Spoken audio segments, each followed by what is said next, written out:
ಕೀಳು ಮೇಲೆಂಬ ಭಾವ ಮನುಷ್ಯನ ಯಾವ ಮಟ್ಟಕ್ಕೆ ಕರ್ಕೊಂಡು ಹೋಗುತ್ತೆ.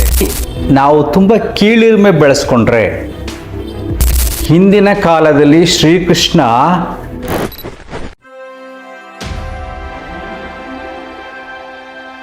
ಅಂತರ್ಮುಖಿ ಸದಾ ಸುಖಿ. ನಮಸ್ಕಾರ ಸ್ನೇಹಿತರೆ. ಕೀಳು ಮೇಲೆಂಬ ಭಾವ ಮನುಷ್ಯನ ಯಾವ ಮಟ್ಟಕ್ಕೆ ಕರ್ಕೊಂಡು ಹೋಗುತ್ತೆ ಅನ್ನತಕ್ಕಂಥದ್ದು ಈ ದಿನದ ವಿಶೇಷ ಸಬ್ಜೆಕ್ಟ್.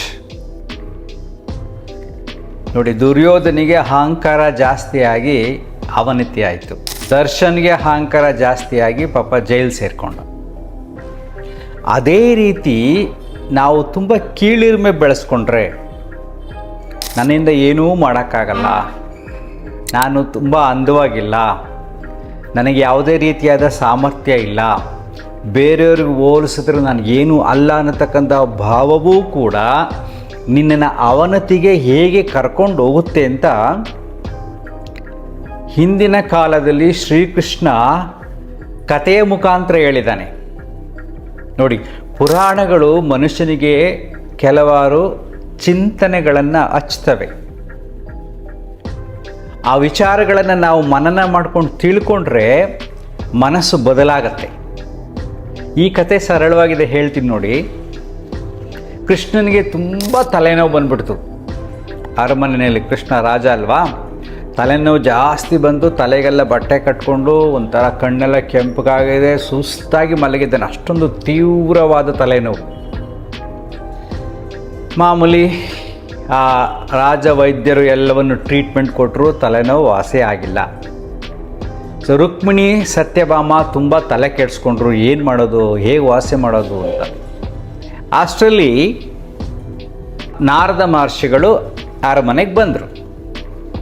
ಸೊ ಕೃಷ್ಣನ ಸ್ಥಿತಿಯನ್ನು ನೋಡಿ ಕೃಷ್ಣನನ್ನೇ ಕೇಳಿದ್ರು, ಈ ತಲೆನೋವು ಹೋಗ್ಬೇಕಾದ್ರೆ ಏನು ಮಾಡಬೇಕು ಅಂತ. ಆಗ ಕೃಷ್ಣ ಹೇಳ್ದ, ನೋಡಪ್ಪ, ಈ ತಲೆನೋವು ಹೋಗ್ಬೇಕು ಅಂದರೆ ನನ್ನನ್ನು ಯಾರು ಪೂಜಿಸ್ತಾರೋ, ಯಾರು ಪರಮ ಭಕ್ತರೋ ಅವರ ಕಾಲಿನ ಧೂಳನ್ನು ತಂದು ನನ್ನ ಹಣೆಗೆ ಹಚ್ಚಬೇಕು, ಆಗ ಈ ತಲೆನೋವು ವಾಸಿ ಆಗುತ್ತೆ ಅಂತ ಹೇಳಿದ್ರು ಕೃಷ್ಣ. ಸರಿ, ನಾರದ ಹುಡ್ಕೊಂಡು ಹೋದ. ದ್ವಾರಕೆಯಲ್ಲಿ ತುಂಬ ಜನ ಭಕ್ತರಿದ್ರು, ಅವ್ರನ್ನೆಲ್ಲ ಕೇಳ್ದ. ಕೇಳಬೇಕಾದಾಗ ಅವ್ರು ಹೇಳಿದ್ರು, ಅಯ್ಯಪ್ಪ, ನನ್ನ ಕಾಲಿನ ಧೂಳನ್ನು ಶ್ರೀಕೃಷ್ಣನ್ ಕೊಡೋಕ್ಕಾಗೋದಿಲ್ಲ, ನಾವು ಅಂತ ಶ್ರೇಷ್ಠರಲ್ಲ ಅಂತ ಏನೇನೋ ಹೇಳಿದ್ರು, ಯಾರೂ ಕೊಟ್ಟಿಲ್ಲ. ಸೊ ನಾರದ ಮಹರ್ಷಿಗೆ ಆಶ್ಚರ್ಯ ಆಯಿತು, ಏನಪ್ಪ ಇದು, ಧೂಳು ಸಿಗ್ತಾ ಇಲ್ವಲ್ಲ, ಭಕ್ತರ ಧೂಳು ಅಂತ. ಕೊನೆ ಕೃಷ್ಣ ಹತ್ರ ಬಂದ, ಹೀಗೆಲ್ಲ ಹುಡುಕದೆ ಆದರೆ ಸಿಕ್ಕಿಲ್ಲ ಅಂತ. ಕೃಷ್ಣ ಹೇಳ್ದ, ಹಾಗಾದ್ರೆ ನೀನು ಬೃಂದಾವನಕ್ಕೆ ಹೋಗಿದ್ಯಾ ಅಂತ ಕೇಳಿದ್ರು. ಹೋಗಿಲ್ಲ ಅಂದ್ಬಿಟ್ಟು ಇಮ್ಮಿಡಿಯೇಟ್ ನಾರದ ಬೃಂದಾವನಕ್ಕೆ ಹೋದ. ಬೃಂದಾವನಕ್ಕೆ ಹೋದ ತಕ್ಷಣ ನಾರದನ ನೋಡಿದ ತಕ್ಷಣ ಖುಷಿ ಆಯಿತು. ಅಲ್ಲಿರ್ತಕ್ಕಂಥ ಗೋಪಿಕೆಯರಿಗೆ ಖುಷಿಯಾಗಿ ಎಲ್ಲರಿಗೂ ಇಷ್ಟ ಆಗ್ಬಿಟ್ಟು ಕೇಳ್ತಾ, ಕೃಷ್ಣನ ಭೇಟಿ ಮಾಡಿದ್ರ, ಕೃಷ್ಣ ಹೇಗಿದ್ದಾನೆ, ಕೃಷ್ಣ ಹೇಗಿದ್ದಾನೆ, ಎಲ್ಲ ಖುಷಿಯಾಗಿ ಕೇಳ್ತಾಯಿದ್ರು. ಕೃಷ್ಣನಿಗೆ ಹುಷಾರಿಲ್ಲ, ಅವನಿಗೆ ತಲೆನೋವು ಬಂದಿದೆ. ಅವನ ತಲೆನೋವು ತುಂಬ ತೀವ್ರವಾಗಿದೆ ಅಂದರೆ ಅವನ ಪರಮ ಭಕ್ತರ ಪಾದದ ಧೂಳನ್ನು ಮಾತ್ರ ಹಣೆಗೆ ಸವರಿದರೆ, ಅಂದರೆ ಬಟ್ಟಾಗಲ್ಲಿ ಇಟ್ಟರೆ ವಾಸಿ ಆಗುತ್ತೆ ಅಂದರು. ತಕ್ಷಣ ಏನು ಯೋಚನೆ ಮಾಡಿಲ್ಲ, ಗೋಪಿಕರು ಎಲ್ಲರೂ ತಮ್ಮ ಪಾದದ ಧೂಳುಗಳನ್ನೆಲ್ಲ ಕಲೆಕ್ಟ್ ಮಾಡಿ ತಗೊಳ್ಳಿ ಎಂದು ಕೊಟ್ಟರು. ನಾರದ ಆ ಪಾದದ ಧೂಳನ್ನು ತೊಗೊಂಡು ಬರ್ತಾನೆ. ಬರೋದ್ರೊಳಗೆ ಕೃಷ್ಣನಿಗೆ ತಲೆನೋವು ಹೋಗ್ಬಿಟ್ಟಿದೆ. ಆಗ ಹೇಳ್ತಾನೆ ಶ್ರೀಕೃಷ್ಣ, ನೋಡಿ, ಗೋಪಿಕೆಯರು ಯಾವುದನ್ನು ಯೋಚನೆ ಮಾಡಿಲ್ಲ, ನಾನು ಕೀಳ, ನನ್ನ ಮೇಳ, ನನ್ನ ಪಾದಧೂಳು ಹೇಗೆ ಅಂತ. ಅಲ್ಲಿ ಬರೀ ಕೇವಲ ಭಕ್ತಿ ಮಾತ್ರ ಕಾಣ್ತು. ಬೇರೆಯವರ ಭಕ್ತಿಯಲ್ಲಿ ಯೋಚನೆಗಳಿತ್ತು, ಕೀಳು ಮೇಲೆಂಬ ಭಾವವಿತ್ತು. ಆ ಗೋಪಿಕೆಯರ ಮನಸ್ಸಿನಲ್ಲಿ ಏನಿಲ್ಲ, ಬರೀ ಕೃಷ್ಣ ಮಾತ್ರ ಇದ್ದ. ಪಾದದ ಧೂಳಾದರೂ ಸರಿ, ನನ್ನ ಕೃಷ್ಣನ ನೋವು ಹೋಗಬೇಕು, ಅವನು ನನ್ನ ಕೃಷ್ಣ.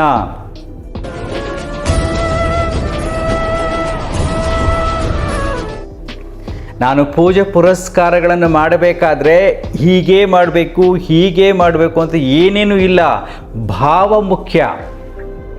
ಸೊ ನಾನು ಕೀಳೆಂಬುವುದು ಕೂಡ ಒಂದು ಅಹಂಕಾರವೇ ಅಂತ ಶ್ರೀಕೃಷ್ಣ ಹೇಳಿರೋದು. ಅಹಂಕಾರ ಅಂದ್ರೇನು? ಅಹಂಕಾರ ಯಾರ ಮನಸ್ಸಿಗೆ ಬರುತ್ತೋ ಅವನು ಅವನತಿಗೆ ಹೋಗ್ತಾನೆ. ಅವನ ಅವನತಿ ಪ್ರಾರಂಭ ಆಗುತ್ತೆ ಅಹಂಕಾರದಿಂದ. ಸೊ ಕೀಳೆಂಬುದು ಕೂಡ ಅಹಂಕಾರವೇ, ನಾನು ಮೇಲೆಂಬುದು ನಾನು ಶ್ರೇಷ್ಠ ಎಂಬುದು ಕೂಡ ಅಹಂಕಾರವೇ. ಇದನ್ನು ಶ್ರೀಕೃಷ್ಣ ಎಕ್ಸ್ಪ್ಲೇನ್ ಮಾಡ್ತಾ ಹೋಗ್ತಾನೆ ನೋಡಿ. ಎಂಥ ಅದ್ಭುತವಾದ ಕತೆ, ಸರಳವಾಗಿದೆ. ಸೊ ನಿಮ್ಮ ಬದುಕಿನಲ್ಲೂ ಹಾಗೇನೆ ಎಲ್ಲವೂ ನಾವು ಅಂದುಕೊಂಡಂಗೆ ಯಾವುದು ಇರೋದಿಲ್ಲ. ದೇಹದಲ್ಲಿ ವ್ಯತ್ಯಾಸ ಇರುತ್ತೆ, ಸಂಸಾರದಲ್ಲಿ ವ್ಯತ್ಯಾಸಗಳಿರುತ್ತೆ, ಸಂಬಂಧದಲ್ಲಿ ವ್ಯತ್ಯಾಸ ಇರುತ್ತೆ, ಸಮಾಜದಲ್ಲಿ ವ್ಯತ್ಯಾಸ ಇರುತ್ತೆ, ಧರ್ಮಗಳಲ್ಲಿ ವ್ಯತ್ಯಾಸ ಇರುತ್ತೆ, ದೇವರುಗಳಲ್ಲಿ ವ್ಯತ್ಯಾಸ ಇರುತ್ತೆ. ಅದು ಸಹಜ, ಪ್ರಕೃತಿಯ ಸಹಜ ನಿಯಮ ವ್ಯತ್ಯಾಸಗಳು. ಆದರೆ ಕೆಲವರು ಏನಂತಾರೆ, ಫೇಲ್ಯೂರ್ ಆದಾಗ ಬದುಕಿನಲ್ಲಿ ಸಂಬಂಧಗಳಲ್ಲಿ ಸಮಸ್ಯೆಗಳು ಬಂದಾಗ ಜಾಸ್ತಿ ಹೆಣ್ಮಕ್ಳಾಗಲಿ ಗಂಡು ಮಕ್ಕಳಾಗಲಿ ಕುಗ್ಗೋಗ್ಬಿಡ್ತಾರೆ. ಸೊ ಸಂಬಂಧಗಳಲ್ಲಿ ಸಮಸ್ಯೆ ಬಂದಾಗ ಕುಗ್ಗಿದ್ರೆ ಆ ಸಮಸ್ಯೆನ ಬಗೆಹರಿಸೋಕೆ ನಿನ್ಕಲ್ ಆಗೋದಿಲ್ಲ. ಯಾವುದಾದ್ರು ಬಿಸ್ನೆಸ್ ಫೇಲ್ಯೂರ್ ಆದಾಗ, ಕೆಲಸ ಕಳ್ಕೊಂಡಾಗ ಮನಸ್ಸು ಕುಗ್ಗೋಗುತ್ತೆ. ಆಗಲೂ ಕೂಡ ನಿನಗೆ ಕ್ರಿಯೇಟಿವ್ ಥಾಟ್ಸ್ ಬರೋದಿಲ್ಲ. ಈ ವಿಚಾರ ಯಾಕೆ ಹೇಳ್ತೀರಿ ಅಂದರೆ, ಮೊನ್ನೆ ನನಗೆ ಒಬ್ಬರು ಫೋನ್ ಮಾಡಿದರು, ಈ ಕೋಲಾರದ ಕಡೆಯಿಂದ ಒಬ್ಬರು ಫೋನ್ ಮಾಡಿದರು. ಗುರೂಜಿ, ನಾನು ಒಳ್ಳೆ ಟೆಲಿಕಾಮ್ ಕಂಪ್ನಿ ಕೆಲಸದಲ್ಲಿದ್ದೆ, ಸಡನ್ನಾಗಿ ಕೆಲಸ ಹೋಯಿತು ಕಾರಣಾಂತರದಿಂದ. ಸ್ವಲ್ಪ ದುಡ್ಡು ಕೂಡಿಟ್ಟಿದ್ದೆ, ಅದನ್ನು ನನ್ನ ಫ್ರೆಂಡಿಗೆ ಫೈನಾನ್ಸಿಗೆ ಕೊಟ್ಟೆ, ಅವನು ಮೋಸ ಮಾಡಿಬಿಟ್ಟ. ಈಗ ಆ ದುಡ್ಡು ನನ್ನಲ್ಲಿಲ್ಲ, ನನ್ನ ಕೈಲಿ ಬಾಡಿಗೆ ಕಟ್ಟೋಕ್ಕಾಗ್ತಾಯಿಲ್ಲ. ಹೆಂಡತಿ ಇದ್ದಾಳೆ, 2 ಮಕ್ಕಳಿದ್ದಾರೆ, ಅವ್ರು ಸ್ಕೂಲಿಗೆ ಸೇರಿಸ್ಬೇಕು, ಚಿಕ್ಕ ಚಿಕ್ಕ ಮಕ್ಕಳು. ನನಗೆ ಜೀವನ ತುಂಬ ನೊಂದೋಗ್ಬಿಟ್ಟಿದೆ, ನಾನು ಆತ್ಮಹತ್ಯೆ ಮಾಡ್ಕೋಬೇಕು ಅಂತ ಪ್ರಯತ್ನ ಪಡ್ತಾ ಇದ್ದೆ. ಆಗ ನಿಮ್ಮ ಸುಮ್ಮನೆ ಯೂಟ್ಯೂಬಲ್ಲಿ ನಿಮ್ಮದು ವಿಡಿಯೋ ನೋಡಿ ನಿಮ್ಮ ಜೊತೆ ಮಾತಾಡೋಣ ಅನಿಸ್ತು ಅಂತ ಹೇಳ್ದ.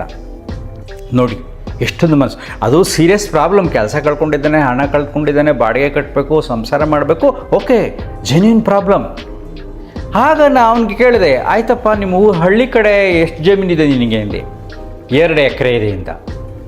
ಅಯ್ಯೋ, 2 ಎಕರೆದ ಆರಾಮಾಗಿ ಹೋಗು, ಹಳ್ಳಿಗೆ ಹೋಗು, ನೀನು BPL ಕಾರ್ಡ್ ಮಾಡಿಸು, BPL ಕಾರ್ಡ್ ಇದೆ ಗುರೂಜಿ ಅಂತ. ಹಂಗಾರೆ ಮತ್ತು ಇನ್ನು ಬೆಸ್ಟ್ ಅಲ್ಲ, ಸ್ವಲ್ಪ ಸರ್ಕಾರದಿಂದ ನಿನಗೆ ದವಸ ಧಾನ್ಯಗಳು ಸಿಗುತ್ತೆ, ಇನ್ನು ಸಣ್ಣ ಪುಟ್ಟ ಖರ್ಚು ನೀನು ಮಾಡ್ಕೊ, 2 ಎಕರೆಯಲ್ಲಿ ದುಡಿ, ಮಕ್ಕಳನ್ನು ಸರ್ಕಾರಿ ಶಾಲೆಗೆ ಸೇರಿಸು, ಗೌರ್ಮೆಂಟ್ ಸ್ಕೂಲಿಗೆ ಸೇರಿಸು. ಯಾರು ಏನು ಅಂದ್ಕೊತಾರೆ ಅನ್ನೋದು ಮುಖ್ಯ ಅಲ್ಲ, ಬೇರೆಯವ್ರಿಗೋಸ್ಕರ ನೀನು ಬದುಕು ಅಲ್ಲ, ನಿನ್ನ ಬದುಕನ್ನು ನೀನು ನಿರೂಪಿಸ್ಕೋಬೇಕು. ಮಕ್ಕಳನ್ನು ಸರ್ಕಾರಿ ಶಾಲೆಗೆ ಸೇರಿಸು, ಪ್ರೈವೇಟ್ ಸ್ಕೂಲ್ಗೆ ಹೋಗಬೇಡ. ಹೆಂಡ್ತಿಗೆ ಇದೆಲ್ಲ ಬುದ್ಧಿ ಹೇಳು, ಮನೆಯಲ್ಲ ಏನು ತಲೆ ಕೆಡಿಸ್ಕೊಬೇಡ. ಸ್ವಲ್ಪ ದಿನ 1 ವರ್ಷ ಏನೂ ಮಾಡಬೇಡ, ಸ್ವಲ್ಪ ಮ್ಯಾನೇಜ್ ಮಾಡಿಕೊಂಡು ಹೋಗ್ತಾ ಇರು.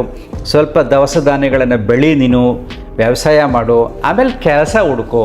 ಬೆಂಗಳೂರಲ್ಲಿ ಕೆಲಸ ಸಿಕ್ಕರೆ ಕೆಲಸಕ್ಕೆ ಬಾ, ಫ್ಯಾಮಿಲಿ ಅಲ್ಲೇ ಇರಲಿ, ಹೋಗ್ತಾ ಬರ್ತಾ ಇರು.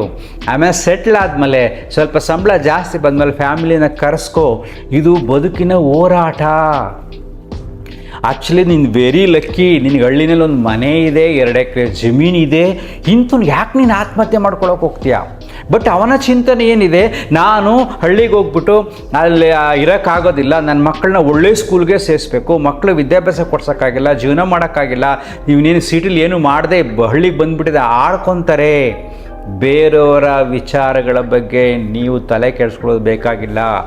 ಇದು ಕೂಡ ಅಹಂಕಾರವೇ. ಶ್ರೀಕೃಷ್ಣ ಎಷ್ಟು ಚೆನ್ನಾಗಿ ಎಕ್ಸ್ಪ್ಲೇನ್ ಮಾಡಿದ್ದಾರೆ ನೋಡಿ. ನಾನು ಕೀಳು ಎನ್ನುವುದು ಕೂಡ ಅಹಂಕಾರವೇ, ಅದು ನಿನ್ನನ್ನು ಅವನತಿಗೆ ಕರ್ಕೊಂಡು ಹೋಗುತ್ತೆ ಅಂತ ಆ ಪುರಾಣ ಕಥೆಯಲ್ಲಿ ಹೇಳಿದ್ದಾರೆ. ಸೊ ಆಮೇಲೆ ಆ ಹುಡುಗನಿಗೆಲ್ಲ ಕನ್ವಿನ್ಸ್ ಮಾಡಿದೆ, ಅವನು ತುಂಬ ಖುಷಿಯಾದ. ನೋಡಪ್ಪ, ನಿಮ್ಗೆ ಯಾವುದ್ರ ಬಗ್ಗೆ ತಲೆ ಕೆಡಿಸ್ಕೋಬೇಡ, ಬೇಕಾಷ್ಟು ನಾನು ನೋಡಿದ್ದೀನಿ, ನೀನು ಸುಮ್ಮನೆ ಊರಿಗೆ ಹೋಗು, ಏನೋ ಸಮಸ್ಯೆ ಆಗಿದೆ ಅಂತ ಇರು, ಮಕ್ಕಳನ್ನ ಸ್ಕೂಲಿಗೆ ಸೇರಿಸು, ದುಡಿ, 2 ವರ್ಷ ಆದಮೇಲೆ ಕೆಲಸ ಸಿಕ್ಕರೆ ವಾಪಸ್ ಬಾ, ಇಲ್ದರೂ ನೋ ಪ್ರಾಬ್ಲಮ್, 1 ವರ್ಷ ಆದಮೇಲೆ ನಾನು ಕಾಂಟ್ಯಾಕ್ಟ್ ಮಾಡು ಅಂತ ಹೇಳಿದ್ದೀನಿ. ಹೀಗೆ ನೀವು ಯಾಕೆ ನಾನು ಈ ದೃಷ್ಟಾಂತವನ್ನು ಹೇಳ್ತಾ ಇದ್ದೀನಿ, ಎಲ್ಲ ಪ್ರಾಕ್ಟಿಕಲ್ ಮಾತಾಡಿರತಕ್ಕಂಥ ಸತ್ಯ ಘಟನೆಗಳು. ಸೊ ಸಮಸ್ಯೆಗಳ ಏನೇ ಬರಲಿ, ಎಲ್ಲ ದೃಷ್ಟಿಕೋನಗಳಿಂದ ನಾವು ನೋಡಿದಾಗ ಕೆಲವು ಸಾರಿ ಇದು ಸಮಸ್ಯೆ ನನ್ನ ಕೈಲಿ ಬಗೆಹರಿಸೋಕ್ಕೆ ಆಗೋದೇ ಇಲ್ಲ ಅನಿಸುತ್ತೆ. ಆಗಲೂ ಕೂಡ ಪರಿಹಾರ ಖಂಡಿತ ಸಿಗುತ್ತೆ. ಏನೂ ಪರಿಹಾರ ಸಿಕ್ಕಲಿಲ್ವಾ, ತಲೆನೇ ಕೆಡಿಸ್ಕೊಬೇಡಿ. ಈ ದೇಹ ಕಾಪಾಡ್ಕೊಳ್ಳೋಕ್ಕೆ ಆಹಾರದ ಬಗ್ಗೆ ಸ್ವಲ್ಪ ಕಷ್ಟಪಡಬೇಕು. ಈ ದೇಹನ ಉಳಿಸ್ಕೊಳ್ಳೋಕ್ಕೆ ಬಿಸಿಲಲ್ಲಿ ಮಳೆನಲ್ಲಿ ನೆನೆಯೋಕ್ಕಾಗಲ್ಲ, ಒಂದು ಸ್ವಲ್ಪ ಮನೆ ಇರಬೇಕು. ಇಷ್ಟಿದ್ರೆ ಸಾಕ್ರಿ. ಮನಸ್ಸನ್ನು ಒಳಮುಖ ಮಾಡಿದ್ರೆ ನೆಮ್ಮದಿಯಾಗಿರ್ತೀವಿ. ಅದಕ್ಕೊಂದು ಪುಟ್ಟ ಕವನ ಹೇಳಿ ಮುಗಿಸ್ತೀನಿ ನೋಡಿ. ಬದುಕು ಹೇಗಿರುತ್ತೆ ಅಂದರೆ, ಇಳೆಯ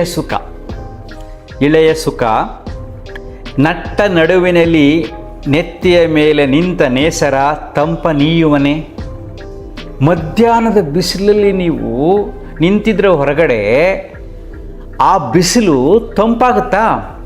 ನಿಂತಿರೋದೇ ಮಧ್ಯಾಹ್ನ, ಸೂರ್ಯನ ಬಿಸಿಲು. ಸೊ ತಂಪು ಆಗೋದೇ ಇಲ್ಲ. ನೀನು ಏನಾದರೂ ಮಾಡು, ನೀನು ಪ್ರಾರ್ಥನೆ ಮಾಡು, ನೀನು ಪೂಜೆ ಮಾಡು, ಏನು ಮಾಡು ತಣ್ಣಗಾಗಲ್ಲ ಪ್ರಕೃತಿ. ಕಾಯಬೇಕು ತಲೆ ತಗ್ಗಿಸಿ ಸಂಜೆಯಾಗುವವರೆಗೆ. ನೀನು ಹೊರಗಡೆಯಲ್ಲಿ ಹೋಗೋಕ್ಕಾಗಲಿಲ್ಲ ಅಂದರೆ ತಲೆ ತಗ್ಗಿಸ್ಕೊಂಡು ಕಾಯಲೇಬೇಕು ಸಂಜೆ ಆಗುವವರೆಗೆ, ತಂಪು ಬರಬೇಕು ಅಂದರೆ. ಇಲ್ಲವೇ ಓಡಿ ಮರದಡಿ ಸೇರುವವರೆಗೆ. ನಿನಗೆ ಆಗೋದಿಲ್ವಾ? ಮರದ ಕೆಳಗಡೆ ಆದರೂ ಹೋಗಬೇಕು. ಶಪಿಸಿ ನಿಂತರೆ ತಣ್ಣಗಾಗುವನೇ ಸುಡುವ ಸೂರ್ಯ. ನೀವು ಆ ಸೂರ್ಯನ ಬೈತಾ ಇರಿ, ಅಯ್ಯೋ ಏನು ಸೂರ್ಯ ಇಷ್ಟು ಸುಡ್ತಾ ಇದೆಯಾ, ನನ್ನ ಕೈಲಿ ನಿಂತ್ಕೊಳ್ಳೋಕ್ಕಾಗ್ತಾಯಿಲ್ಲ, ಕಾಲು ಸುಡ್ತಾ ಇದೆ, ತಲೆ ಸುಡ್ತಾ ಇದೆ ಅಂದರೆ ನೀವು ತಣ್ಣಗಾಗ್ತಾನ? ಇಲ್ಲ. ಈ ಬದುಕು ಹೀಗೆ. ಬದಲಾಯಿಸಿಕೋ ನಿನ್ನ. ಎಲ್ಲರನ್ನು ಬದಲಾಯಿಸುವ ಮುನ್ನ ಎಲ್ಲರನ್ನು ಬದಲಾಯಿಸಿ ಎಲ್ಲವನ್ನು ಸರಿ ಮಾಡಿ ನಾನು ಚೆನ್ನಾಗಿರ್ತೀನಿ ಅಂದರೆ ಸಾಧ್ಯ ಇಲ್ಲ. ನೀನು ಬದಲಾಯಿಸ್ಕೋ. ಮುಪ್ಪೇರುವ ಮುನ್ನವೇ ಅನುಭವಿಸು ಇಳೆಯ ಸುಖವ. ಮುದುಕ ಆಗೋ ಮೊದಲನೇ ಸುಖವನ್ನು ಅನುಭವಿಸು.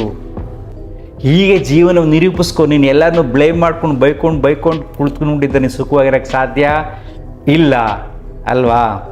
ಸೊ ನೆನ್ಪಿಟ್ಕೊಳ್ಳಿ, ಯಾವುದೇ ಸಮಸ್ಯೆಗಳು ಬರಲಿ ಖಂಡಿತ ಅದಕ್ಕೆ ಪರಿಹಾರ ಸಿಕ್ಕೇ ಸಿಗುತ್ತೆ. ನಿರಂತರವಾದ ಪ್ರಯತ್ನ ತುಂಬ ಮುಖ್ಯ. ನಾನು ಯಾವಾಗಲೂ ಹೇಳ್ತಾ ಇರ್ತೀನಿ, ಸಮಸ್ಯೆ ಸೃಷ್ಟಿಯ ಸಹಜ ನಿಯಮ. ಬರೋದೆಲ್ಲ ಬರಲಿ, ಹೋಗೋದೆಲ್ಲ ಹೋಗಲಿ. ಚೆನ್ನಾಗಿ ದುಡೀರಿ, ಚೆನ್ನಾಗಿ ತಿಂದ್ರಿ, ತಿಂದದ್ದನ್ನು ಕರಗಿಸಿ ನೆಮ್ಮದಿಯಾಗಿ ನಿದ್ರೆ ಮಾಡಿ. ಅಂತರ್ಮುಖಿ ಸದಾ ಸುಖಿ. Thank you.